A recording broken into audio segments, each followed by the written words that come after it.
Hi, I'm Joe. And I'm Serena. Wait, no, sorry, I'm not married to that. That was really stupid. Let's try this one again. Hi, I'm Joe. And I'm Serena. And this is Not Married to This. Okay, Joe, my show's about to start. Welcome back to Not Married to This. Today we are joined by a reality TV veteran, literally since childhood. You saw her growing up on The Real Housewives of New Jersey, saw her dominate the competition on Special Forces, and now you get to see her as she navigates adulthood on Bravo's Next Gen NYC. She's also a fellow podcaster with her show Casual Chaos. Please welcome Gia Giudice. Thank you. Hi. That was such a nice intro. Girl, you have done it all. This is a jam-packed intro that I just read. Oh, it really was, but it was greatly appreciated. Thank you. I mean, you did it. You did all of that. It is so crazy. As I was researching you and prepping for this interview, like reality TV in a way, from an outsider's perspective, has been your whole life. Does it feel that way for you, or does it feel like more just a part of it? Honestly, at this point, a part of it, just because I really was so young when it started. And, you know, I was able to choose two paths to either, you know, once I got into my adulthood and, you know, graduated from college, I could have went the more private life and went on and ventured to law school. And that was my dream at the time. And then social media started really kicking up and opportunities started coming to me.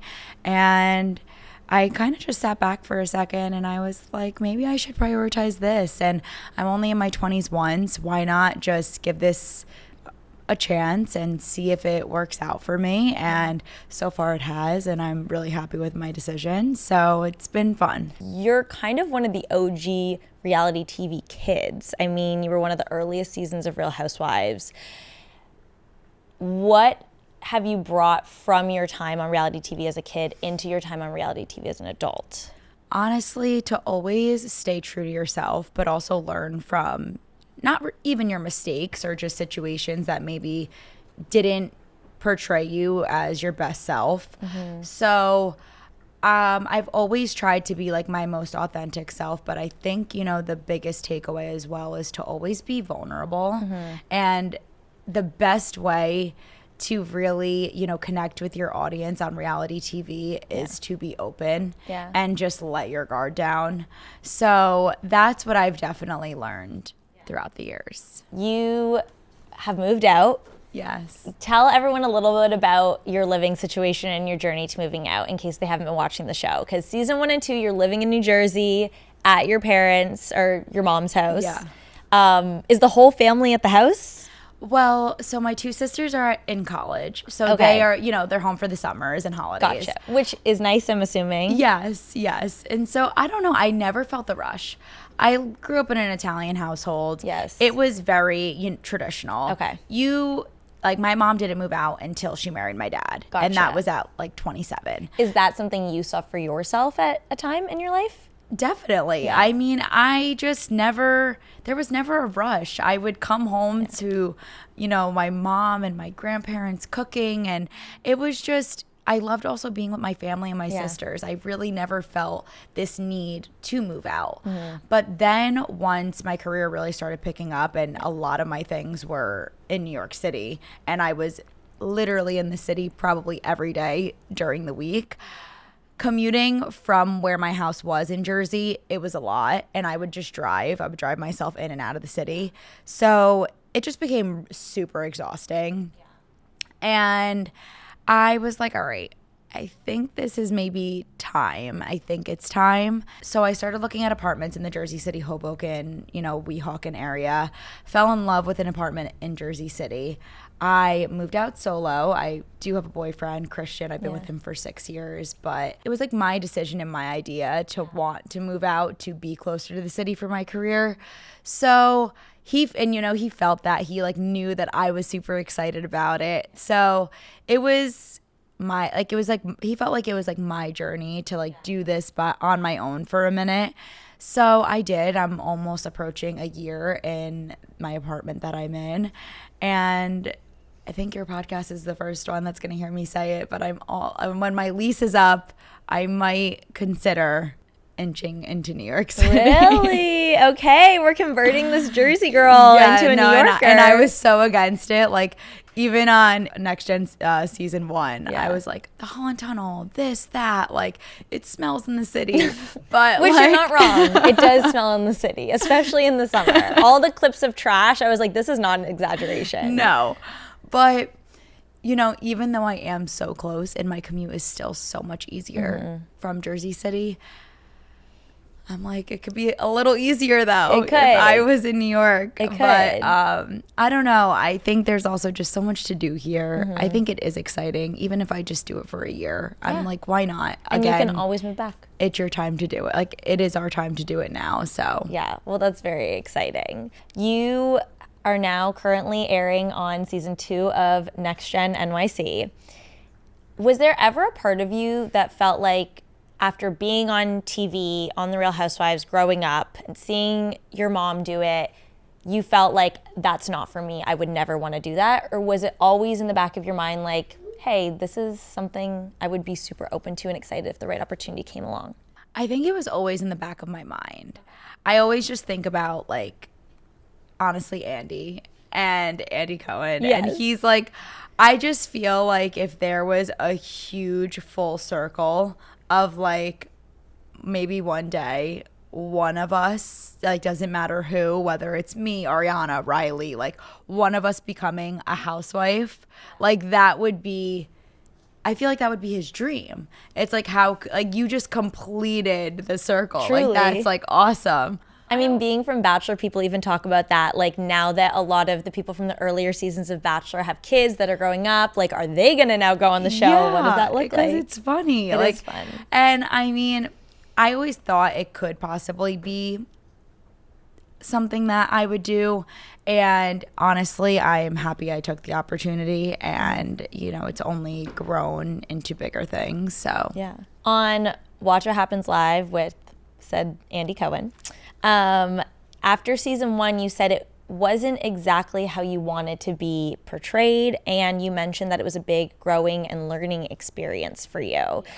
Can you touch a little bit more on that, watching it back, what that felt like, and how you changed your approach going to season 2? Yeah, so I think during season 1, because I lived at home in Jersey with my mom, filming was very limited for me, and I really didn't film as much as the rest of my cast members because they were in New York. Truly, I was like, where's Gia? Yeah, no, like, I really was, and I felt that.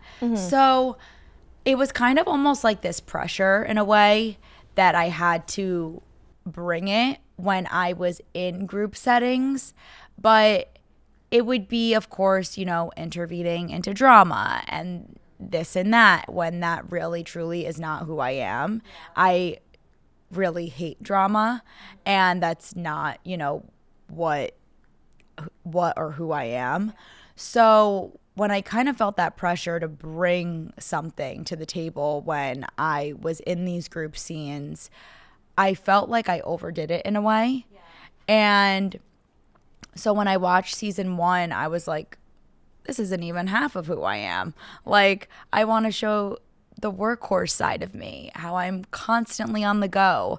I wish they would have, you know, capitalized a little bit on me commuting back and forth to New York City because of work, and how that does take up so much of my days, and how that's really what I prioritize. But I felt like that was, you know, not shown as much, and it was really only shown of me when I was in conflict or involved in conflict. So going into season 2, I really just wanted to prioritize me growing and me, you know, and I think that's all about, you know, being in your 20s is growing and evolving. And that's what I really wanted to prioritize was, you know, me, my work life, my move, my relationship, the things that, you know, my family, the things that are really important to me. I think that makes so much sense. You've done a lot more reality than I have, but I can totally understand what you're saying, and we're breaking the fourth wall a little bit here. But the reality is, when you're showing up to film, yes, you're sharing your life and it is real, but you're also showing up to work in a capacity, and you're filming a show that you want to have a meaningful part of. Yeah. So I think it's totally relatable that you're thinking, okay, I'm only filming 50% of the scenes that so-and-so is filming. I want to really make sure I'm showing up and I'm doing my job and I'm contributing. I'm showing myself, I'm sharing myself. And I think that it makes sense that maybe you feel like I didn't feel this way watching it, but I could understand how maybe you'd feel like you took it a little too far and you're like, oh, I pushed myself past my authentic point. Yes, and that's exactly what happened. So it was definitely a huge learning lesson for me. And even though, like, honestly, the viewers really didn't feel that way, I kind of got the feedback of, wow, you are such a loyal and supportive friend, which, yes, I am, but I didn't need to, like, go that far. I didn't need to go the extra mile, you know, because, you know, people can also handle their own beef and handle their own conflicts. I didn't have to, like, intervene as far as I did. Gotcha. I feel like I can serve a presence without doing that. So, you know, again, it was a learning lesson, and I definitely changed that into season 2. I feel like with your castmate Amira, a lot of her storyline is about social media and her job being an influencer. Do you wish they showed more of your work in that space as well? 100%. Yeah. Because, you know, I have achieved things that I am really proud of and that I really wanted to show on Next Gen, like my Special Forces win. I think you guys are going to see my podcast, Casual Chaos, this season on Next Gen NYC. And just, you know, the brand work that I do. Obviously, Amira is incredible, but something that her and I really do bond on is our work ethic and how hard her and I work. And we have a very, you know, we have a very similar common ground on that. So yes, as well, you know, she's an influencer and content creator, but I do the same thing. So yeah, I do wish that. And even this season highlighting Ava and her campaign or her working towards growing in the influencer space. As a viewer, I would just love to see you guys bonding and supporting each other over that, because the reality is you do have so many years of experience in this space and so much wisdom to share. It's something I was curious about watching it. Yeah, no. And I'm sure you're passionate about your projects as well. I definitely am. I mean, during season 1, I filmed a Vince Camuto photo shoot, and I think they might have shown 0.2 seconds of it during season 1, but you're like, they just showed my foot, actually. Yeah, it was just the shoe. Just a little bit. And listen, I get it, you can't choose everything. I'm not in the editing room, but I don't understand, you know, I wish things were highlighted more. And the season's not over yet, maybe they will, but you know that during season 2 they showed my waking up in the morning little thing. And listen, that was like totally it was fun. And I am so proud of waking up in the morning now. But that was a collaboration that I did with a local boutique in New Jersey called Hazel Boutique, and they helped me like create merch for it. But that was fully like a little side hustle because it was popping off during COVID. And yeah, we made money, but that's not that's not one of my big achievements, you know? So it's fine, but I guess we'll see, you know, as time goes on. I want to talk a little bit about waking up in the morning. For those of you that don't know, Gia sang a song, a self-written song when she was a kid on The Real Housewives, and this line, waking up in the morning, went so viral on TikTok.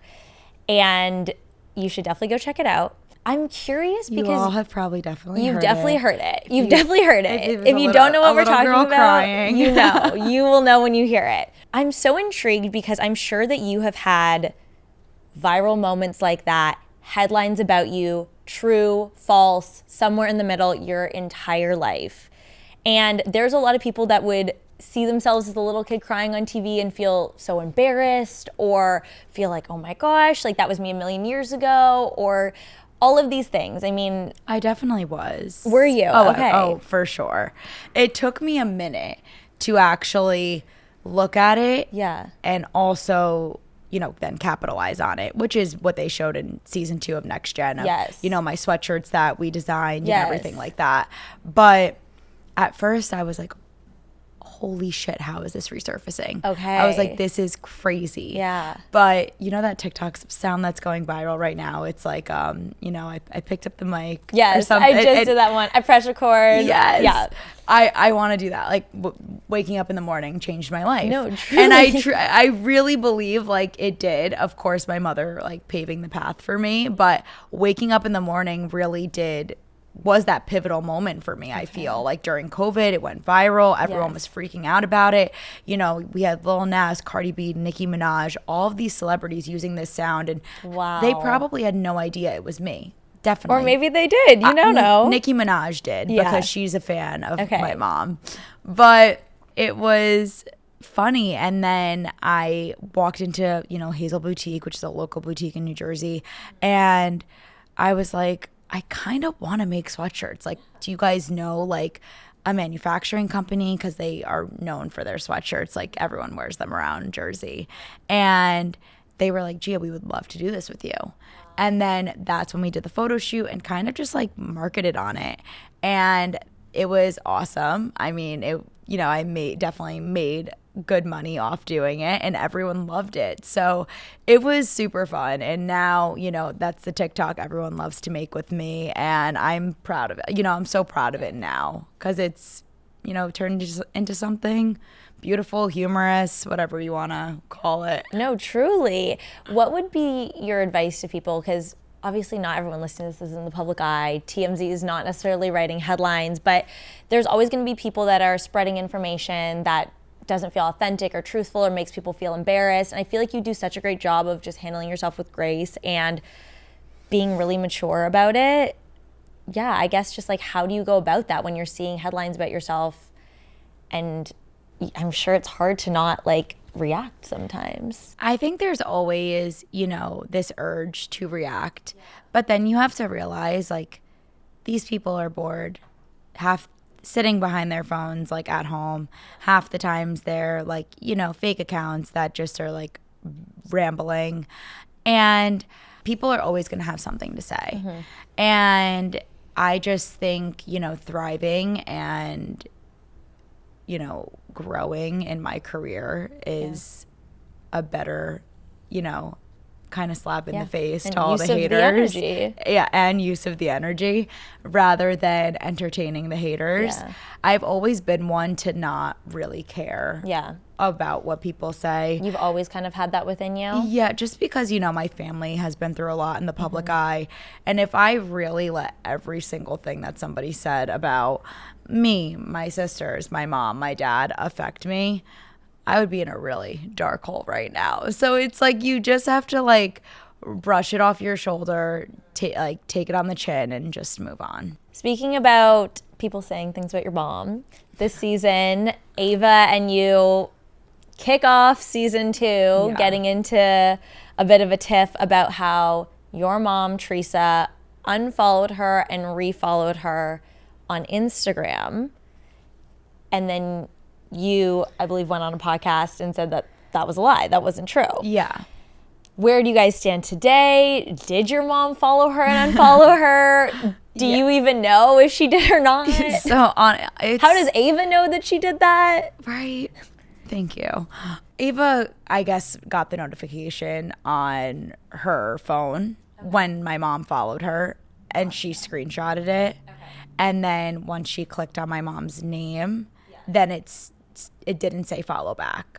Okay, so it was like a click type of thing. It was a click. Okay. Like she got the notification, but by the time she got to the page, your mom wasn't following her anymore. Okay. So I think it was a genuine mistake, truthfully. Like your mom accidentally double tapped. Yes. And meant to follow her, didn't mean the unfollow. Yes. And this is no shade. In all honesty, like season 1, my mom really didn't know who every single person on my cast was for Next Gen. I mean, she's busy. Big cast too. Huge cast. She's busy. She has her own life. It wasn't on her to-do list to follow every single person from Next Gen NYC. And also it was never a topic of conversation in my house. So when it had come up season 1 and she, you know, brought it up in her confessional, I was like, what? Yeah. So I asked my mom, I was like, did you unfollow Ava? Yeah. And like genuinely, like no shade, looks at me, who's Ava?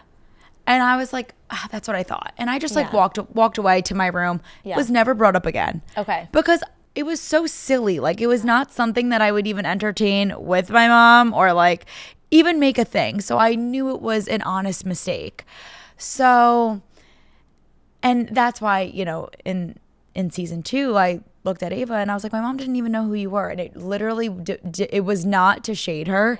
It was just a genuine reaction of like what happened. Yes. And also, you're probably trying to make the point of if she did unfollow you, it was not personal. yes, Like, she's it's not total doing accident. it because she likes you or dislikes you. My Yes. mom is just finger tapping on social. Oh, yeah. And totally so bad with technology. So then I was asked about it on Vile Files, and I really thought she was lying because that was my mom's reaction. I'm like, why is this still getting brought up? I'm like, oh my gosh, this is so dumb. So I was like, yeah, I mean, I honestly think she's a liar. I think she's lying.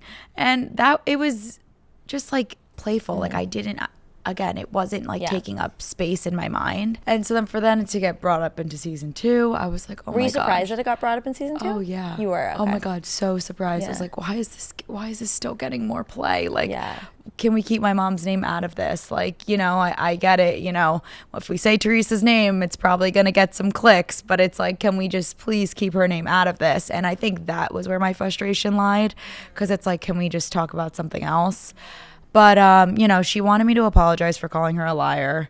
I did. And now we're in a fine spot. You know, we're in a really fine spot. We have talked through some things. You know, I think she didn't love some things that I said in press. But again, when you're doing this whole reality TV thing for the first time, it's all about learning how press works. It sucks, you know, even when you're watching the season right now, you have to relive everything that happened a year ago. And then during press, you know, right now, like we're podcasting, talking about it, you kind of have to relive everything that happened. So you do have to talk about it and talk about it in the tense on how you felt in that moment back then. So her and I are good now. But back then I was like, yeah, this is freaking annoying. But now we're good. We've talked about it. And I think it's just a whole, you know, learning lesson with new cast members on Next Gen, just to kind of adapt to press and get that thicker skin, because, you know, for some it doesn't come easy, and it definitely is a learning experience for sure. Yeah, no, that's such a great point, because are you the only one, you and Riley, with reality TV experience? And Ariana. Ariana and Brooks. And Brooks. Okay, so the 4 of you. Yes. Could you feel that experience from that group when filming season 1 versus the people who had never done reality TV? Oh, for sure. Yeah. You know, even just some of the cast getting upset about comments during press, or, you know, then realizing once the episode airs a year later and then seeing, you know, the comments and kind of having to relive it all over again. Yeah. So we're used to that, us 4. Like, we are totally used to that, used to stories being out about our family, like, and we all really take it on the chin. Like, we don't let much bother us. But I think we also have to understand that it's their first time experiencing this world. So maybe they're a little more sensitive to things that we wouldn't be sensitive to. Or just things that you are expecting to happen, you can see are going to happen. Yeah. Whereas they might not be able to predict Yes. that because they haven't been in those Exactly. shoes before. Exactly. Okay, I see. Last question on the Ava thing, but I feel like her frustration with you partially came from the term liar being used. Yeah. And it partially came from the follow, unfollow from your mom. Do you think that kids, specifically kids in the public eye with parents in the public eye, should be held accountable in any way or expected to defend their parents' actions? Of course, you're always going to defend your family, which is why I, you know, got defensive, because I was defending my mom. But again, it wasn't my doing, but I know it wasn't my mom's doing with bad intention. In that moment, Ava just, you know, was worried about her image and, you know, this, you know, image of her being called a liar. And that's why she wanted me to apologize. And once I did, she was all good. Your co-star Ava has been seen out with your fellow Bravo star Kyle Cook. Any thoughts on that? Yeah, I mean, I think she's just having fun. She is close with a lot of the Summer House people. Yeah. So I think, if something were to happen, Girl's trying to make a Yes. show switch. She's like, bye, next gen, and going to Summer House. Right. No, but I really think she's just having fun. I think she's been going out with them for some time now, and she's just having a good time. I don't think it's anything serious, but. Thank you to Ashley for sponsoring today's segment. Joe and I are so comfy in these chairs right now, which is our favorite way to podcast. Comfortable, cozy, luxurious. Yeah, and thank you, Ashley, for hooking us up with this space, which is my favorite space. This is my safe space. It is. It's the best. I love that the chairs are non-skid, and also you can remove, reverse, wash these cushions, because we do have a lot of guests coming in and out of this space, and we want to be good hosts. You know what I mean? We want to make sure that people have this gorgeous table to put their coffee on, they can sit comfortably, and we can see each other. I feel like the chairs are the perfect addition for that. The most rewarding thing for me as an interior designer is when people walk into our space and they look and they say, "Oh my God, I love your studio." I know, that's a good feeling. It really is. And so many of these pieces, not just the chair, but our side table and also the Neo Curve console table in the back, are all from the Ashley Luxe collection. I feel like they tie together so perfectly and just allows us and all of our guests to feel really comfortable in this space. Definitely. Discover the new Ashley Luxe collection by visiting Ashley in store online at ashley.com/Luxe. Speaking of relationships, we have Ariana's breakup. Real or fake? Is it over? Are they getting back together? Were you involved, according to TMZ? Speaking of fake headlines about Gia. Yes. Right. Their breakup was very real. Yes, and it looked very real. Yes, yeah. Their breakup was very real, and they have been together for so long. Yeah. So, they were very comfortable. I think you kind of have to get uncomfortable to realize what you don't have anymore. And that's kind of what happened with them. They will always have love for each other. They have known each other since they were teenagers. So a lot of history is there. And I know people might have seen them, at the Next Gen premiere lunch that we had. And they are just kind of figuring it out. They haven't made anything, official yet. They're really just taking it day by day and trying to navigate this spot that they're in right now. As their friend, do you think they should get back together? I think their love is there. Mm-hmm. And I think if they were to get back together, that, they would have a beautiful life, truthfully. But it's more so like if old patterns are still there. Yes. And I think, unfortunately, when you're with somebody for so long, the old patterns do always kind of creep up. Old habits die hard. Yes. Especially in relationships. Yes. So if they can overcome that, then I think they'll be golden. Yeah. But if there's still some cracks, then I think that'll definitely be something that, is worth considering. Yeah. You and your boyfriend Christian have been together for 7 years? 6 years. 6 years. And you guys broke up and got back together. Yeah. How did you know that getting back together was the right decision for you guys? And from your experience with breaking up and getting back together with someone, what advice would you give to your friends? I think you really need to see the change. And I also think Christian and I were just in a very immature state. Like, we were 21, and him and I, we always loved each other. Like, even when we were broken up, I always still thought he was mine, even though we were both having our fun. I was like, "Oh, hey you." I would look at him from across the bar. I would be like, "Hey you." So it was honestly a time for both of us to grow. Yeah. He kind of figured out himself and what he wanted to do with his career, and just, kind of show this drive to me that I think he was missing. And not missing, I mean, we were still very young, but it's just something that I wanted to see. It was something that I knew that I had, and I wanted to really see that in my partner. And that was the only thing that was missing. I'm like, I get it, but I need to see it now. I have a lot of female friends that have dated guys where they are such driven women, and they're like, I don't know if I just need to wait for you to grow up and you're going to kind of go from a boy to a man. Yes. Or if this is just who you are, maybe we're not a fit. So I think it's fair that you were like, hey, let's take some space and show me if this is who you can become or not. Exactly. And that's really what the transition was. Like, he was still a boy. He just needed to like take some time to become a man and like figure it out. Yeah. He did. And we got back together and, you know, but never once did he make me feel like I had to do things for our relationship, you know, in the sense of going out to dinners, you know, anything like that. Like, he was always a gentleman. So that's why it's like I could never like say too much, because I'm like, you never made me feel like I had to overcompensate at all in our relationship. But I'm like, I just need a little more. And we broke up. He got like 3 jobs. And I was like, okay, this is funny. He was like, one's not enough. If I'm going to win her back, I need 3 jobs.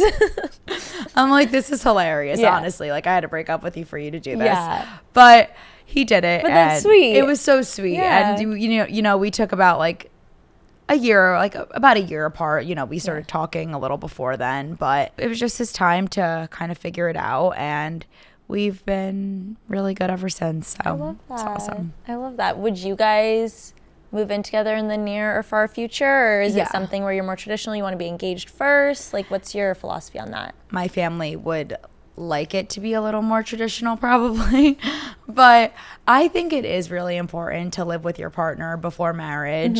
And I really want to move in with him like so bad, and he wants to move in with me now that I've been in my apartment, and he's just like, okay, like I think we're ready. Yeah. So in November, when my lease is up, him and I are going to move in with each other. Oh, So, congratulations. thank you. That's exciting. Yeah, no, I'm super excited. So we're like slowly looking for some apartments right now, but I'm super excited. So that's the next chapter. Wow, the next gen, the next chapter.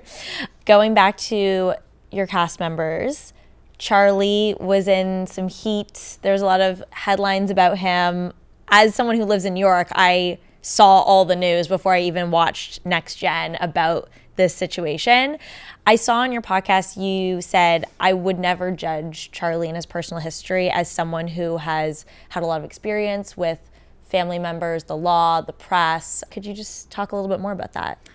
Yeah, I mean, that is basically what I said, and that's something that I always relay to Charlie as well. I just feel like, you know, everybody goes through something. Nobody's life is perfect. Everyone goes through some sort of a hiccup. And, you know, even though there could be some, you know, darker sides of Charlie, there also are some lighter sides where, you know, he really isn't a bad person, and he really does have a very humorous personality, and he's super intelligent, like truthfully. But I think headlines and stories, it's, you know, they can hit home. And I have just never been one to judge somebody on what's out there about them, because I had it firsthand from personal experience. And I just also think everyone is entitled to a second shot. And I just, you know, I think everyone's entitled to a second chance. So, you know, come on, Charlie, maybe this is your redemption arc. I love your open-mindedness. Last question about your cast. Georgia and Riley drama. We've seen it unfold the last 2 episodes. These two really don't get along. What is your opinion on it, and do you have a side? I don't have a side. I think they both kind of instigate each other in a weird way. But, you know, I think Riley fully took accountability for that night. I think she knew that she was a little out of line, and it was a little out of character for her. I do think Georgia takes a lot of shit just from a lot of the cast members. And, you know, she does kind of. She really does. And, you know, and I got to give it to her because she has tough skin, and she's very good at just letting things go. So she's very forgiving, you know, she's very easy to move on with. And yeah, so I think they hopefully. Do you think they can ever be friends though? Probably not. No, I don't think they'll. civil friendly is maybe the goal. 100%. Yeah. I don't think they'll ever be besties. I want to go back in time to Special Forces. Okay. This was the first time you were doing reality TV outside of the Housewives. You did it with your mom. Did any part of you wish you were doing it by yourself, or were you happy to have your mom there? I was really happy to have my mom there because it just gave me that like support. Yeah. And when she left, it really fucked me up. I was like so distraught. Yeah. I was so upset. Yeah. But, everything happens for a reason, because then when she left, the DS pulled me into the room and they were like, we've seen you, holding yourself back a little bit to make sure your mom is okay and always be that person for your mom. But now that she's not here anymore, like, I forget what DS Billy said. I think he was like, now kick off like a pocket rocket. I forget what he said to me. He was like, go get it, pocket rocket, or something like that. And I was like, it's your next hoodie line for sure. I was like, you got it. I'm going to kick it off like a pocket rocket. And, I did. And it was just, that was like more of the reward for me too, to just kind of realize like, I got this. I can do this on my own. I'm strong. Like, it was just a bunch of things running through my head, honestly. Did you surprise yourself by how well you performed on that show? I mean, for those listening who are not familiar, Gia won Special Forces alongside Sean Johnson, who we've had on this podcast as well. She is a beast. She's also a former Olympian. She's so insane. You winning next to her, I would have felt such immense pride in myself. Truly. No, it's a huge accomplishment. Honestly, I was looking at them as like the inspirations because I was the youngest on the cast, and there were some, intense people that I was competing against. Oh, yeah. I mean, Olympians, NFL players, NBA players, just like insane. Oh, yeah. People that working out is part of their careers. Yes. And, I don't care how old they are. Like, they're still, like, they're an NFL athlete. Yes. Like, you are. They have the mental training along with the physical training. 100%. So I would watch all of them, and they were just such an inspiration to me. So like watching Sean, she was always at the front of the line. She was so insane. Like, she seriously was like a robot. In the most like amazing, like complimentary like way possible. Like, she was a robot. She was a machine. She was so just disciplined and determined in everything that she did. Every mission, every, as she was running, just anything that she did, it was so perfect. And obviously, being an Olympic gymnast, like, perfection was key. So you could see that, and it was so apparent as you were just watching her complete things. She didn't want to just complete the challenge. She wanted to complete it perfectly. Yes. That's so interesting. And, I would see her, like, when it wasn't done perfectly, beat herself up about it. And it was, it was just the whole thing, watching all of the athletes, like, it was truly inspiring. Yeah. So, yes, they were a little older than me. So as the days were going on, they were getting more tired. But as the days were going on for me, because I was younger, I was getting stronger. So I might have not gone in there as the strongest, and I wouldn't say I was the strongest leaving, but my muscles and my body were getting stronger each day. These were the hardest workouts I've ever done in my life, the hardest things I probably will ever do in my life. And my body has never like gone under that much stress. So, I was sore every single day, probably cried every single day, but I just pushed through. It was almost like when you're like doing a really hard workout and you tell yourself like, no, you can still do it. And that's what I just kept telling myself. And after each day I was like, all right, I finished day 1. All right, now we're on day 4. All right, bitch, don't give up now. Like, it was just and it was crazy because like it really is so much more of a mental game. Yes, don't get me wrong, the physical stuff is crazy, but like you have to be strong mentally to get through that course. Oh, for sure. It's so Nike coded. I would be in there just being like, all right, just do it. Like, it's gonna suck. You're gonna hate it. You can cry later, just do it. Yes. Did you surprise yourself? Like, when you sure. went into it, were you like, I think I have this in me to win this? Like, I did. Of course I said that. No, I love that. But I didn't believe it. I was like, oh yeah. Like, I was saying to my boyfriend, I was like, I really think I can win this thing, babe. And he's like, yeah, you got this. And once I got there, Were you I was so like, scared? oh my God, no. Like, I don't think I can win this. Like, I am shitting myself Yeah. right now.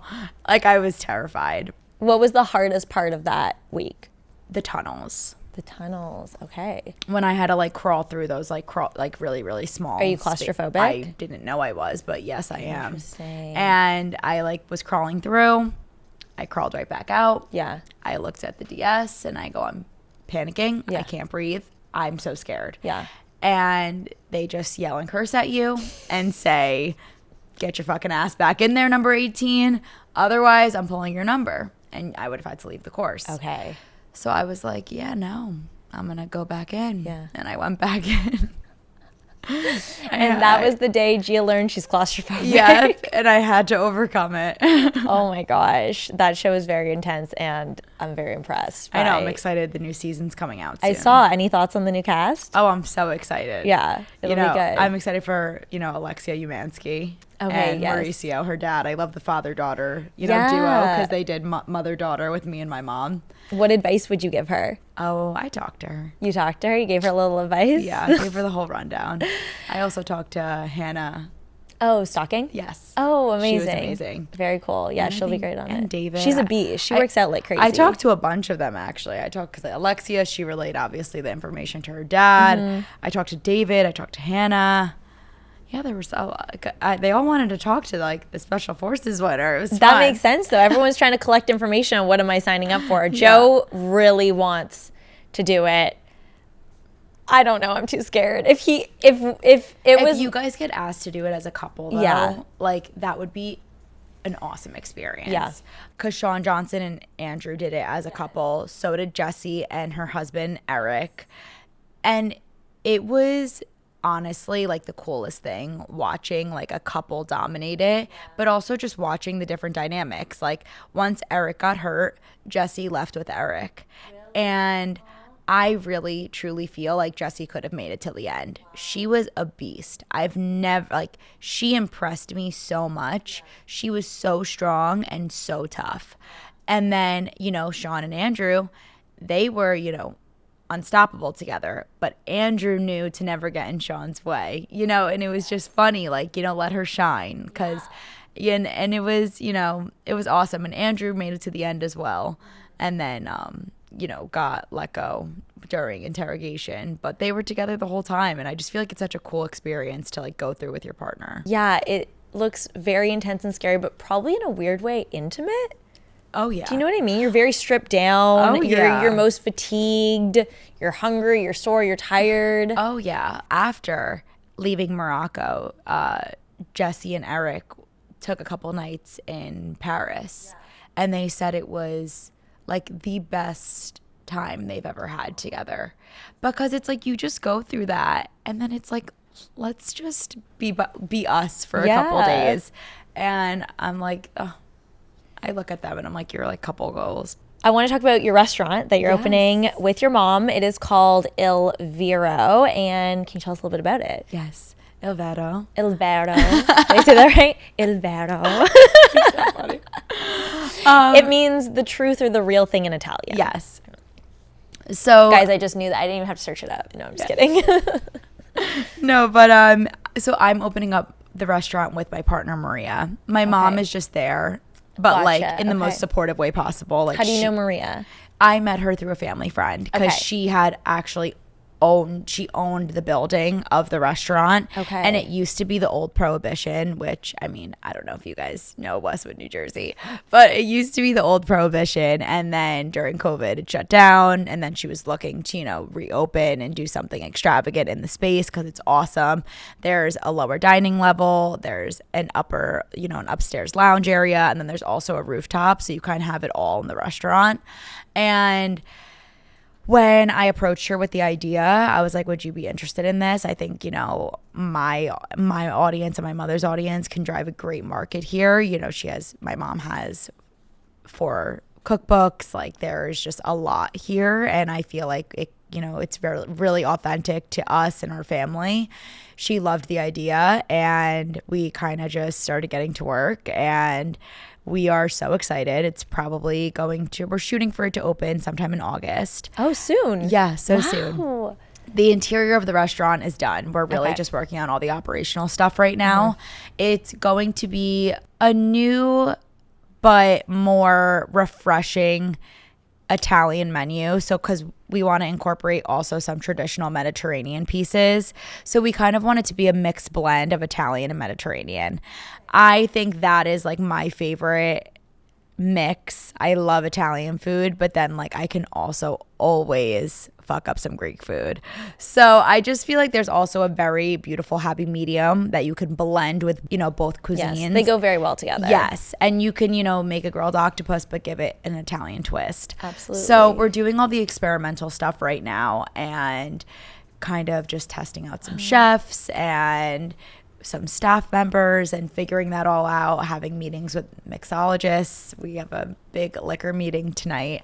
So it's going really well. You know, the interior is stunning. I think the restaurant gives a vibe of everything, and I can't wait for people to come and check it out. This is a huge project. I mean, a 3-floor brand new restaurant. Yeah. It's opening soon. How are you feeling? So excited. Yay, that's No, amazing. I think it's going to be so amazing. And, you know, all the Bergen County, you know, because Westwood's in Bergen County, New Jersey, everyone's super excited about it. So Do you can't have wait. a favorite menu item or any menu items you're the most looking forward to? Honestly, like, I know on Sundays we're definitely going to do like a spaghetti and meatball special.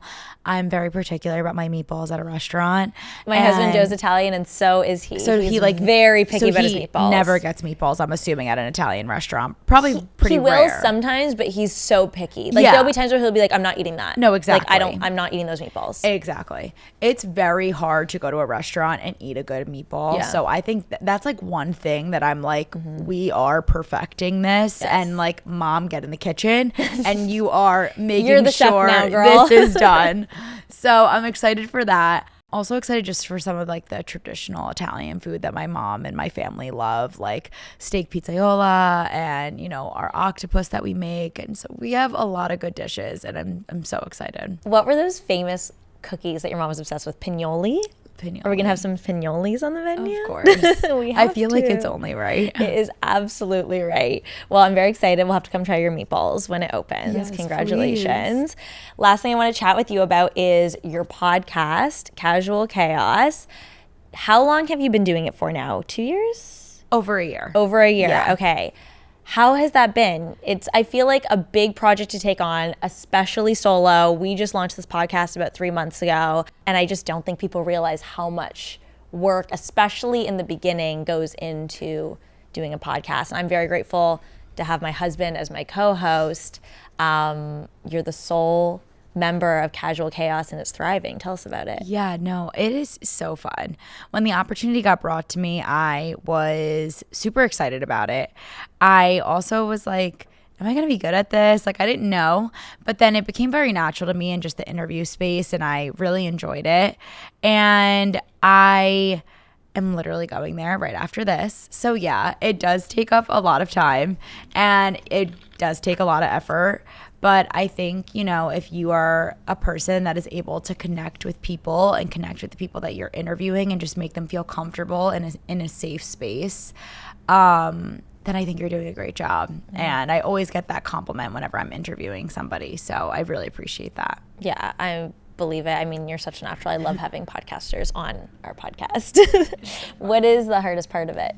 I honestly think, you know, always being relatable and always, you know, making people feel comfortable. Yeah. Even though when you have to ask those uncomfortable questions, asking them in the most respectful way possible. Yeah. Do you have a dream guest? You know, I just want to like stick it to all the other Bravo people and get Andy on my podcast. Yes, girl. Because everyone is like dying for Andy to go on their podcast, yeah, I'm obviously. sure, of course. But, you know, he did say one day. But on the real though, like I would love to have Hailey Bieber on. Wow. I mean, I could see that for you. Let's get her some meatballs. Let's get her on Casual I know, Chaos. right? Please bring me some road. How has it been having your co-stars from Next Gen on your podcast? It's been so fun. Honestly, it just gives also people a little more insight on who they are. And also, you know, we get to talk about the episode a little bit. It's fun. You know, you get to banter about things that maybe weren't shown or were shown. And Yeah, I love it. I just kind of thought about it and I was like, I think this would be really fun. Yeah. 12 episodes, 12 cast members. Like, this is perfect. Who are you closest to on the cast? I have a couple, Okay. but I am extremely close to Ariana and Yes. Brooks. Yes. And I would say Amira. Yeah, you and Ariana's joint interviews together, very fun. Thank you. Guys have really good chemistry. Before I let you go, we're going to play 2 super quick games. Awesome. First one is called Casual or Chaotic in honor of your podcast. So cute. Thank I'm going to you. list out some stuff and we're going to do rapid fire. You're going to tell us if these things are casual or chaotic. Perfect. Triple texting a crush. Chaotic. Having your BFF's location and showing up somewhere just because you saw she was there. Casual. Meeting a situationship's family. Chaotic. Dating a friend's ex. Chaotic. Only FaceTiming someone when you call them. I feel like that's I'm casual. like such a FaceTime No, girl. I am too. I'm Yeah. a phone call person. Phone Yeah. call or FaceTime. Reading Reddit comments about yourself or people you know. Chaotic. Sending Reddit's horrible. Like, stay off I of stay Reddit. off of it. Yeah. I'm so scared of it. Sending 5+ minute long voice notes to a friend. Chaotic. That's pick up the phone. What are you doing? Canceling plans last second. Casual. I'm guilty of it. I just am. Sometimes What's your horoscope sign? I'm a Capricorn. Yeah, you If are. I- You are a Capricorn for If sure. I just like, if I'm tired and I am in my apartment and I really just can't do it, like I will. Yeah, I think I saw you did an interview where you were like, I think like staying in is in this summer.